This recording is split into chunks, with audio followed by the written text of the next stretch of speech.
এই যে সবাই রাজনীতিতে জয়েন করে বলে যে মানুষের জন্য কাজ করতে চাই, মানুষের জন্য কি আর কোনোভাবে কাজ করা যায় না? এবার দেবসহ শ্রাবন্তীর সঙ্গে কোয়েল মল্লিককে ধুয়ে দিলেন অভিনেত্রী স্বস্তিকা মুখার্জি।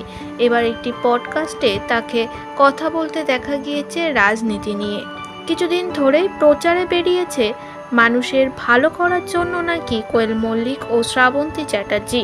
দেবকেও দেখা যাচ্ছে নানান জায়গায় প্রচার করে বেড়াতে। রাজনীতি নিয়ে স্বস্তিকা মুখার্জি বলেন যে এখন তো সবাই পলিটিক্সে নেমে গেছে, আর যখনই প্রশ্ন করা হয় তখনই তারা বলে মানুষের ভালো কাজে লাগতে চায়।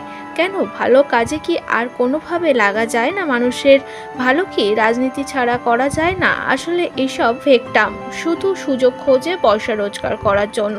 জানি রাজনীতিতে অনেকভাবে পয়সা রোজগার করা যায়, সেজন্যই রাজনীতিতে নামা। এই কথাগুলো মানুষের মনকে জয় করার জন্য এরা মিথ্যে আশ্বাস দিয়ে থাকে। আসলে সকলেই নিজের স্বার্থসিদ্ধির জন্যই রাজনীতি জয়েন করছে, আর এভাবে ইন্ডাস্ট্রি জগৎটা নষ্ট হয়ে যাচ্ছে। আগে ইন্ডাস্ট্রি জগৎ সম্পূর্ণ আলাদা ছিল, তবে এখন ইন্ডাস্ট্রি জগতে লক্ষ্য করলে দেখা যায় শুধু লড়াই আর ভেদাভেদ। একটা গোটা ইন্ডাস্ট্রি, সবার সাথে সবার লড়াই।